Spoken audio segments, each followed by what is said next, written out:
seryoso na talaga ang Strong Group Athletics sa kanilang pagpapalakas para sa darating na 43rd William Jones Cup na gaganapin sa Taiwan ngayong Hulyo. Nauna nga nilang kinuha ang mga end of contract ng mga players mula sa Japan at South Korea tulad din na RJ Barrientos, pati na rin ang mag-utol na 3D at Kiefer Ravena. Kasama din sa lineup ang 3-point specialist na si Jordan Heading at ang dating Alab Pilipinas banger na si Kaylan Chongson. Si Chongson ay napabilitang papasok na sa susunod na PBA draft matapos magbalik aksyon kasunod ng kanyang desisyon na magretiro noong 2019. Ang Asian gold medalist big man na si Ange Kwame ay babalik na din sa Pilipinas pagkatapos itong umakyat sa Pro League nang maglaro ito sa UB Chartres Metropole sa National Masculine 1. Ang National Masculine 1 ay isang Division 3 league na matatagpuan sa Chartres, France. Makatulong ang naging karanasan nito sa France,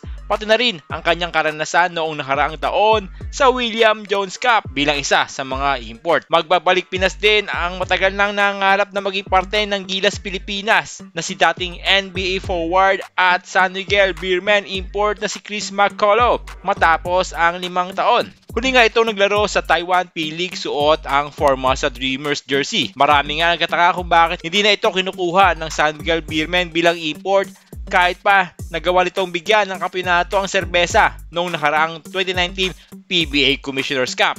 Ngayong araw ibinalita ng SGA na kinuha nila ang serbisyo ng isa ding Pinoy star na naglaro sa Korean Basketball League, Team Anyang KGC.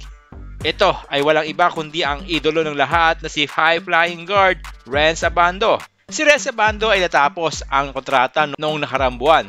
Hindi na nga ito nag-renew ng kanyang kontrata sa Anyang KGC. Naging parte si Abando ng 2022-2023 championship kung saan nakakuha pa siya ng isang slam dunk title noong unang taon sa Korea. Kaya ito nga, habang naghihintay pa ng panibagong kontrata, tinanggap muna nito ang alok ng SGA para sa isang maikling torneo bilang parte ng koponan sa darating na Jones Cup. Sa ngayon ay 8 pa lang ang nasa final lineup ng SGA, kaya inaasahan natin na madadagdagan pa ito sa mga susunod na araw. Ilan nga sa mga matunog na mapapabilang sa rosters ay ang iba pang mga nag-endo o end of contract sa Japan B-League na sina Bobby Ray Parks at Matthew Wright.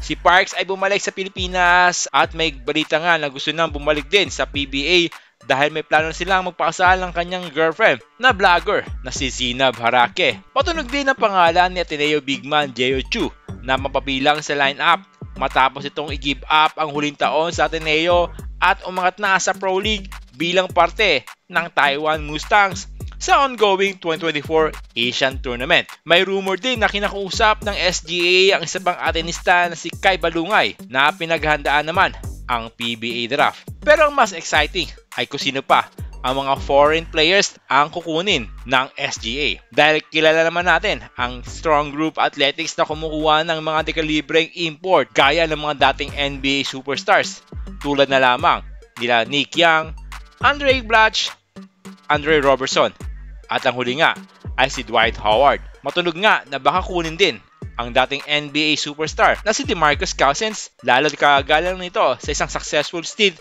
sa Taiwan kung saan nagkampiyon ang kanyang koponan na Taiwan Beer Leopards sa katatapos lamang na Taiwan T1 League season at pinarangalan nga siya bilang Finals MVP. Sabi nga ng mga Pinoy fans, isang dream team ang pwedeng mabuo kung sakaling magkasama-sama sina Dwight Howard, DeMarcus Cousins at Renz Abando. Magandang panoorin itong SGA kung sakaling matuloy itong acquisition.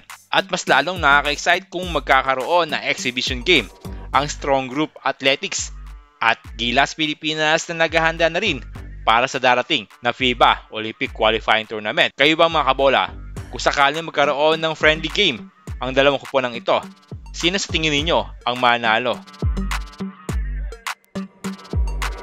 Tara, pag-usapan natin yan. Mag-comment na rin kayo sa comment section at huwag nyo na rin kalimutang mag-subscribe sa ating channel para lagi kayong updated sa mga basketball news.